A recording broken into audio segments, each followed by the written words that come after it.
کہ جو اتوار گزرا ہے اس اتوار کو امریکہ اور ایران کے ٹاکس شیڈیول تھے. اب وہ شیڈیول سے 2 دن پہلے آپ نے حملہ کر دیا. کم سے کم ٹاکس ہی ہو لینے دیتے, اس کے بعد دیکھتے. سر یہ جو آپ بات کر رہے ہیں نا, یہ بہت انوسنٹ بات کر رہے ہیں کہ کم سے کم کی بات نہیں ہے. ان کو پتا تھا کہ اگر یہ کامیاب ہو جاتے ہیں ٹاکس اور ایگریمنٹ ہو جاتا ہے تو اسرائیل کا جو اپنا پرپز ہے وہ پرپز سالو نہیں ہوتا. پھر کیا ہوتا کہ وہ جو الائز ہیں وہ اپنی جگہ پہ رہتے ظاہرہ رہتے. پھر یہ ہاسٹیلٹیز جو ہیں یہ ختم ہو جاتی ہیں یا ختم کرنی. یہ تو ان کو آبجیکٹیو نہیں تھا. یہ ان کا آبجیکٹیو نہیں ہے. اب ان کا جو آبجیکٹیو ہے اسرائیل کا وہ ریجنل ڈومیننس ہے.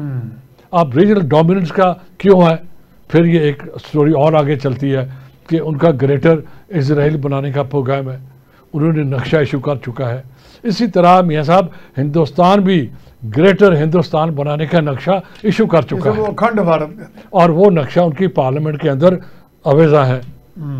اب اور کتنا کچھ آپ چاہو گے کہ آپ کو گریٹنس سنڈروم ہے, یہ تو تباہی کا سامان نہیں ہے. میاں صاحب آپ کتنا کچھ اور ایویڈنس چاہو گے کہ آپ کو کنونس کر سکیں کہ بھئی یہ ملی بھگت ہے, یہ الائنس ہے. تو میں نے تو کہا یہ ایکسس بھی ہے اور نیکسس بھی ہے, ملی بھگت ہے, آپس میں نیٹ ورکنگ ہے. یہ سارے آپ بڑے انوسنٹ ہیں. نہیں, اب میں انوسنٹ سے باہر آ گیا. میں نے تو اگلا وہ لفظ نہیں بولا ایکسس آف. چلے وہ پھر ہو گیا ہمارے آگے جا کے. کمنگ بیک ٹو آپ کا ٹائم بھی ختم ہو رہا ہوگا. Coming back to this one, یہ میرے خیال میں آج ہم نے اس کو کلیریفائی بھی کر دیا کہ آبجیکٹیوز کیا ہیں اور اس کی بیک گراؤنڈ کیا ہے, اس کے ٹولز کیا ہیں. اب جو ریٹیلیٹ کیا ہے ایران نے, یہ پہلی دفعہ ہوا ہے کہ اسرائیل کے اندر اتنا کچھ نقصان ہوا ہے, جو ہم نے سوشل میڈیا پہ دیکھا ہے اور جو ویسٹرن میڈیا سے خبریں آ رہی ہیں. Israel was not expecting that. Not only expecting, this was never ever imagine کہ جو جس طرح پبلسٹی ہوئی تھی اور ایک امیج بلڈ ہوا تھا, ایک نیریٹو انوینسیبلٹی کا کہ جی ہم تو ناقابل تسخیر ہیں بن چکا ہے.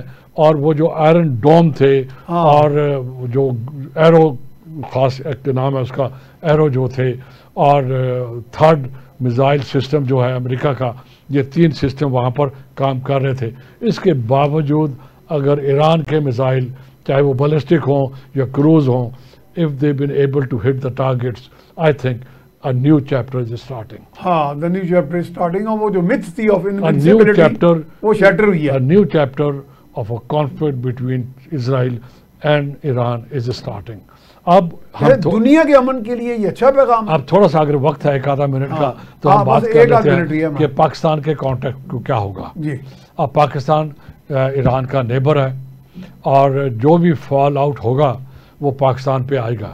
ٹھیک ہے. افغانستان میں جو 40 سال 20 سال پہلے 20 سال بعد کی جو امریکن جنگ ہوئی, وہاں پر پہلے سوویٹ کے کانٹیکٹ میں اور پھر امریکہ کے کانٹیکٹ میں, ہم نے اس کا فال آؤٹ, تو اس کا فال آؤٹ ہم پہ آیا. اب بھی تو آ سکتا. اور اب اس کا کیا ہوا, ہم یہی جو پرپز ہے آج ہمارے پروگرام کا. اب سر ہمارے پاس 20 سیکنڈ ہے بس. جو ہم کہنا چاہ رہے ہیں وہ یہ ہے کہ Pakistan should stay alert, number 1.